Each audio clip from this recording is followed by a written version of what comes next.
Welcome to Coverage Cafe. My name is Priya. The topic we are discussing today is how to become a good English speaker. This video is aimed at those of us who speak English as a second language. Okay, so what are some of the things that could help us become a good English speaker? Okay. I've made a few notes, however, I'll just use this paper to stick to the points that I'm discussing. Okay, the first one is vocabulary. Vocabulary is the number of words that you know. Okay, if you know a lot of words, then you have an expanded vocabulary. If you know a limited number of words, then you have a limited, smaller vocabulary, right? Actually, there are over 1 million words in English, and we don't really need to know all these words. It's also not that if you know a lot of words, you'll be able to speak well. No.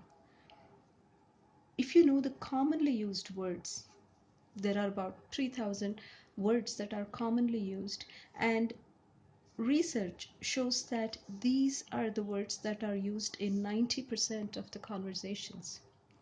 So if you're a learner, if you're learning to speak in English, then probably you should focus on these words that are commonly used, because you will be able to use them in 90% of your conversations. Okay, so vocabulary is a part of making you a good English speaker, but then again, don't just focus on the words. There are many other aspects that you need to consider when you're learning to speak in English. Okay, the second point is making sentences. Okay, of course, grammar is an integral part of making sentences, right? Like, you use the words, and with good grammar you can make good sentences. Okay, but we can't wait until we perfect our grammar to be able to talk, right?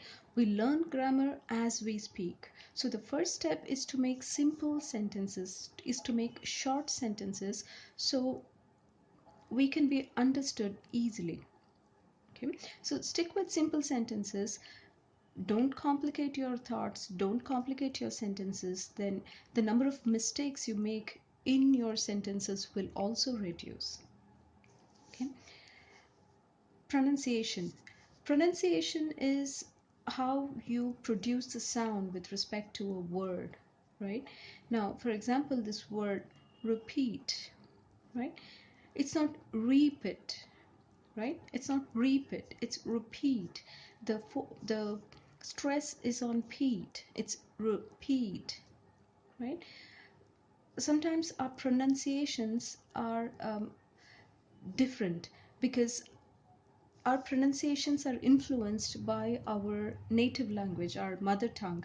So the way we speak our mother tongue, we tend to speak English like that, right? We tend to pronounce the words like we pronounce some of the words in our native language. That is one thing that we have to be conscious of and stop doing that. Okay, English words should be pronounced the way they are pronounced, and not like our native language words, right? So when you're learning words, when you're listening to English conversations, when you're listening to English programs, look at where the stress is, look at how the pronunciations are made, look at how a word is pronounced. Where is the stress? Okay, do they say repeat? Do they say repeat? Do they say repeat? Right? Pit is also wrong, it's repeat. So you need to check those kind of things wherever it is, right? Take this word pronunciation. The stress is on pro, and then the stress is on ciation. Many of these Asian kind of words, they have the stress in the third syllable. Okay? Just observe when you listen to English speakers, just see how their pronunciations are and try and repeat after them. Okay, so it's pronunciation. Okay, similarly, this word English, it's ing and then lish, right? The stress is more on ing. Here the stress is more on peat, but here the stress is on ing. So it's English speaker, right? English speaker, right? But it's repeat. become. The stress is on come, become, repeat, right? Now, the words like this, pronunciation, stress is on ciation, conversation, stress is on zay, right? So look at how the stress is within a word. Okay, that is what comes under pronunciations. Intonation is how you stress on different words within a sentence. Here it's different sounds within a word, but here it's different words within a sentence. So for example, there's a sentence like this: that is my car, that is my car, right? These two sentences, the stress here is on that. That is my car. So you're pointing at a car and saying that is my car. Okay. Now take this sentence: that is my car, right? When you stress on my, then you're talking about ownership here, right? So based on where you stress within a sentence, the meaning of the sentence changes, right? That is my car, that is my car, that is my car, that's my car, right? That's not my scooter, that's my car, right? This is the intonation part. So if you have to come across as if you have to express your feelings, if you have to express your thoughts, your ideas, then the way you stress matters a lot. It does not matter how big your sentence is or how heavy your words are. Okay, you don't have to use complicated words or make huge sentences. Your intonations, your pronunciations need to be in the correct place to sound good, for you to come across as a good English speaker. This is one part of it. See, this is your choice. If you choose not to work on your pronunciation, then it's a choice, right? So you could skip that. So, okay.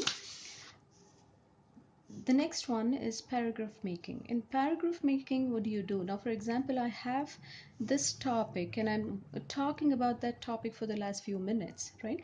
What I'm doing is making paragraphs, right? I'm expanding on that topic. I'm giving different viewpoints and explaining it. So there's expansion, there's elaboration, there are multiple levels of explanation within that topic. That is paragraph making. You expand it. Okay, there is something small here, it's expanded to include a lot more information about this topic.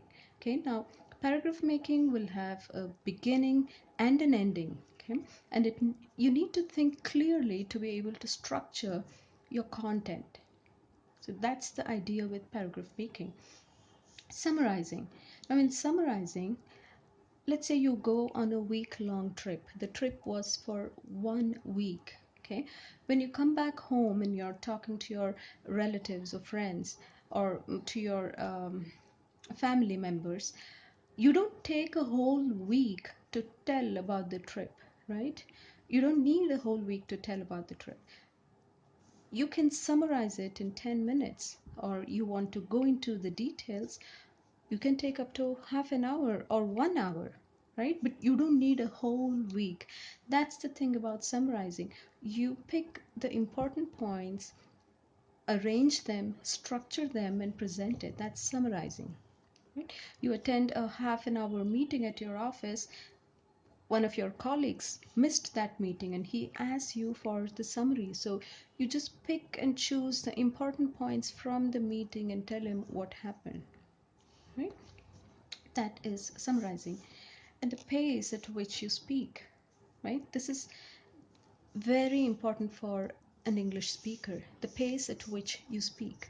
Okay, try and match the pace of the listener or of the person you're speaking with. If you're in a conversation, match the pace. If they want you to talk faster, then close the conversations, talk faster. If they want you to slow down so they can understand, slow down.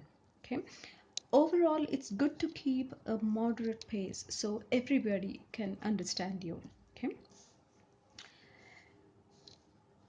the eighth point is being an interesting English speaker, right? Sometimes we listen to people and we just like the way they talk, the kind of examples they give, the way they ask questions, the way they present their viewpoints, the way they answer questions, or the way they begin a conversation or end a conversation, right? All these things go into making an interesting speech, right? The speaker will become interesting. His talk will become interesting when he includes some of these things, when his intonation is proper, when he asks questions and involves the audience, when he gives examples to substantiate what he's telling, when he gives facts and figures to explain what it is that he's trying to tell. Right now, for example, here in the vocabulary section, I said there are over 1 million words and you don't need to know all of them, right? A native English speaker knows about 10,000 words, but generally 3,000 words is what we use for 90% of our conversations, right? Because of these numbers, now you get an idea, there are 1 million words, we don't need to know them, just about 3,000 of them, which is a very small percentage of this 1 million, right? You kind of get the idea of the breadth and depth of the subject and what it is that you need to know, right? So give some facts and figures, give some examples, learn how to ask questions. Okay, that makes for a good English speaker.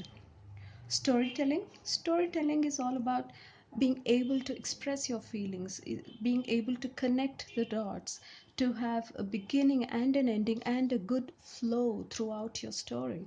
So everything that we do throughout the day, even small conversations where we say, where we share some information about our kid, right? We share an incident that happened at the school, right? That is a story. It's an incident. It's a story. We explain what happened, right? We start, we end, in between we say what exactly happened, give your opinion, ask for their opinion, and there's a conclusion there. So that's a story.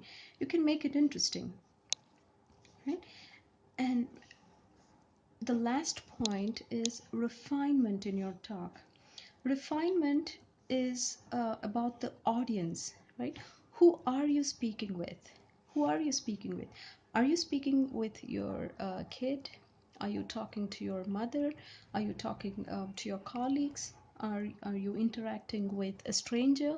Depending on who you speak with, the content, the presentation, the words that you use, all those change, right?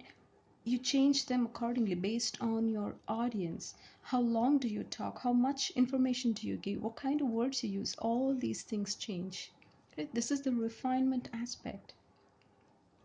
Okay, so these are some of the points that could make one a good English speaker.